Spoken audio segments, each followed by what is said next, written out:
का मानदेय बढ़ना चाहिए। विधवा, वृद्धा, विकलांग पेंशन प्रत्येक महीने 500 रुपए से बढ़ाकर 5000 रुपए की जानी चाहिए, क्योंकि महंगाई बढ़ रही है। देश में प्रधानमंत्री जन कल्याण योजना के तहत SC, ST, OBC और मुस्लिम को कितने घर दिए गए, इसका कोई आंकड़ा सरकार के पास नहीं है। देश में इसी तरह SC, ST, OBC के लिए कितने परिवारों को शौचालय की व्यवस्था कराई गई। आज भी सिद्धार्थनगर जैसे जिले और तमाम जिले जो है वहाँ शौचालय की व्यवस्था नहीं है। इस पर ध्यान देना चाहिए। देश भर में SC, ST, OBC के जो रिक्त पद पड़े हुए हैं, बैकलॉग भरना चाहिए। सरकार ने कुछ नहीं कहा। ये कैसी विश्व की 5वीं अर्थव्यवस्था है जिसमें आज भी SC, ST पे अत्याचार हो रहा है, महिलाओं के साथ रेप हत्या हो रही है। NCRB का डाटा पढ़ेंगे तो खून के आंसू रोने पड़ेंगे। युवा बेरोजगार है, सड़कों पे 80 करोड़ लोगों को 5 किलो राशन में जीवन यापन करना पड़ रहा है। जो बजट SC, ST को मिलता है, मेरे दाएं तरफ जो साथी बैठे उनको बुरा लगेगा, कर्नाटक में 14,732 करोड़ रुपए इन्होंने दूसरी योजना में लगा दिए, और मध्य प्रदेश में आपने 95 करोड़ रुपए जो है दूसरे बजट में लगा दिए। हमारा जो मिलता है उसको तो मत छीनो भाई। MSP की लीगल गारंटी कोई बात नहीं हुई है। किसानों को जो 6000 रुपए मिलते हैं उसको बढ़ा के 12000 रुपए करना चाहिए, और फसल बीमा जो है उसका सारा प्रीमियम सरकार भरे, किसानों पर बोझ ना लगे। रिजर्वेशन प्रमोशन में लागू नहीं किया गया, पुरानी पेंशन को बहाल नहीं किया गया, इस पर चर्चा नहीं हुई। देश में मनरेगा समय न्यूनतम मजदूरी की दर 700 रुपए होनी चाहिए। समान काम समान वेतन पॉलिसी लागू होनी चाहिए। जो रसोई की चिंता करते हुए 500 रुपए प्रति सिलेंडर से ज्यादा के दाम नहीं होने चाहिए, जो महिलाओं को राहत मिल सके। बिजली के दामों में भी कमी होनी चाहिए। बेरोजगार युवाओं को 5000 रुपए भत्ता मिलना चाहिए, जो बेरोजगार युवा जो है अपनी पढ़ाई या अपना खर्चा उठा सके। मैं अपने क्षेत्र के विषय में महोदय आपसे कहना चाहता हूं कि पश्चिम यूपी में नगीना में एक एम्स बनना चाहिए, एक IIT बननी चाहिए, एक IIM बनना चाहिए। नगीना लोकसभा में उद्योग धंधे लगने चाहिए। नगीना की कताई मिल जो है उसको पुनः शुरू कराना चाहिए। RRTC जो योजना है सरकार की, उसको मेरठ से आगे बढ़ाकर मुजफ्फरनगर, सहारनपुर से नजीबाबाद, नगीना होते हुए उसको नगीना तक ले जाना चाहिए। साथ साथ नजीबाबाद से मुंबई के लिए एक ट्रेन चलनी चाहिए, और नगीना, श्योरा, किरतपुर में रेलवे के ओवरब्रिज बनने चाहिए।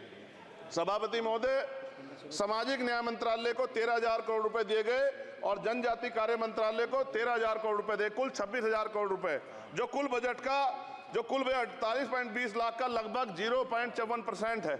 जबकि हमारी संख्या 25% से ज्यादा SC, ST की और बहुजन समाज की मिलाओगे तो 85% से ज्यादा है। और हमारे विकास के लिए सरकार 1% पैसा खर्च कर रही है, जो मिलना हमें चाहिए, जबकि मिलना हमें 25% चाहिए। ये ऊंट के मुंह में जीरा के समान है, कहावत हमने बहुत दिन सुनी थी। पिछले लंबे समय से हमारे साथ धोखा हो रहा है, लेकिन अब ये नहीं चलेगा। चंद लोगों की तराजू से देश के संसाधन नहीं बटेंगे। इस देश का बहुजन समाज बर्दाश्त नहीं करेगा। संसाधन का बंटवारा संख्या के आधार पे होगा। माननीय काशीराम साहब नारा लगाए थे, ना तो वोट हमारा राज तुम्हारा चलेगा, और आज हम कह रहे हैं ना ही वोट हमारा और नोट तुम्हारा चलेगा। इस बात का भी ध्यान जो है सरकारों को देना पड़ेगा। आपके माध्यम से सरकार से मेरी एक मांग है, सरकार इस योजना का लाभ भी अपने आप ले ले, सरह भी ले ले, कि 1 लाख रुपए सालाना बहुजन समाज के अत्यंत गरीब परिवारों को दे। 10 लाख करोड़ रुपए खर्च होंगे, लेकिन इस 1 लाख रुपए की योजना से एक झटके से एक परिवार गरीबी की रेखा से ऊपर आएगा, और इनके बच्चों को कुपोषण खत्म होगा, अच्छी शिक्षा मिलेगी, महिलाओं को सम्मानजनक जीवन मिलेगा, और इससे वास्तव में सबका साथ सबका विकास का नारा सार्थक होगा। अगर प्रश्न ये होगा कहां से आएगा, तो उसका जवाब ये है कि जब अमीरों का 16 लाख करोड़ रुपए माफ हो सकता है, कॉर्पोरेट टैक्स का घटाकर लाखों करोड़ रुपए का चुना सरकारी खजाने को लगाया जा सकता है, पेट्रोल डीजल के दाम 10 गुना एक्साइज ड्यूटी बढ़ाई जा सकती है, तो गरीबों को सरकार पैसा क्यों नहीं दे सकती। महोदय, समय आ गया है, अब निजी क्षेत्रों में आरक्षण की व्यवस्था होनी चाहिए। SC, ST, OBC को निजी क्षेत्रों में आरक्षण मिलना चाहिए। और मेरी आपसे ये भी मांग है, क्योंकि अब समय की मांग है और देश तेजी से आगे बढ़ रहा है, तो मैं कहूँगा कि सरकार का जो सबका साथ सबका विकास का नारा लगभग वो असत्य महसूस होता है, क्योंकि अल्पसंख्यकों में मुसलमानों, जैनों, सिखों, बुद्धिस्टों के लिए कुछ दिख नहीं रहा, उनकी कल्याण कोई योजना नहीं है। मदरसों को जो बजट मिलता था वो कम कर दिया गया है।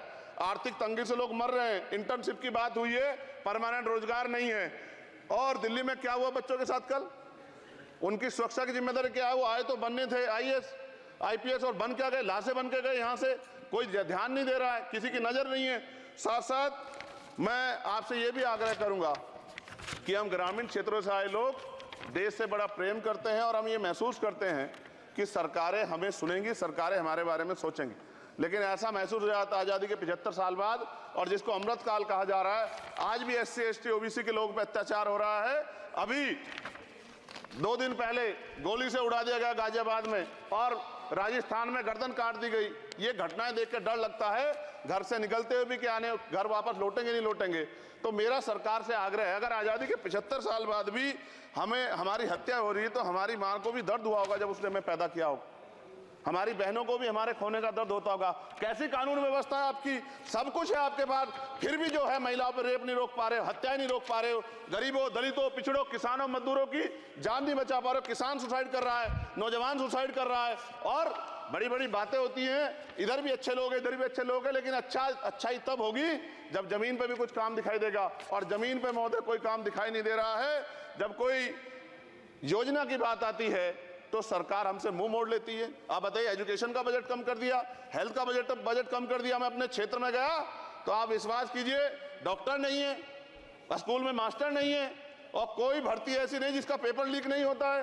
तो देश किस तरफ जा रहा है और इसमें नौजवानों का भविष्य क्या है, इसके बारे में हमें चिंता करनी चाहिए। और अंत में अपनी बात को खत्म करते हुए मेरा आपसे आग्रह और आपके माध्यम सरकार से आग्रह है कि यहाँ बाहर बाबा साहब अम्बेडकर की मूर्ति लगी हुई थी एक, वो करोड़ों लोगों की आस्था से जुड़ा विषय है, और आप विश्वास करो इतना गुस्सा है उसको लेके, मेरी आपके माध्यम से मैं हाथ जोड़ता नहीं हूं, लेकिन मैं हाथ जोड़ के आपसे आग्रह कर रहा हूं कि प्रधानमंत्री जी, सरकार से हमारी आग्रह कि वो अम्बेडकर वादियों के सम्मान का ध्यान रखते हुए, उनके जो है दिल की पीड़ा को समझते हुए, दर्द का ध्यान रखते हुए उस मूर्ति को पुनः स्थापित करा दीजिए। अगर इसमें कोई राजनीतिक कारण अलग बात है, लेकिन मैं कंक्लूड कर रहा हूं, मगर मैं आपसे कहना चाहता हूं इसमें बहुत गुस्सा है। जिस दिन अम्बेडकरवादी गुस्सा हो जाएगा, वो फिर इस सरकार को जो 24 में आ गई है, वो आने वाले चुनाव में ऐसा सबक सिखाएगा कि दोबारा पलट के नहीं देख पाओगे। तो मैं आपका धन्यवाद करता हूं, और मुझे विश्वास है कि सरकार मेरी बातों पे गौर करेगी और गरीबों के बारे में सरकार सोचेगी, गरीबों को आगे बढ़ने के अवसर प्रदान होंगे। धन्यवाद।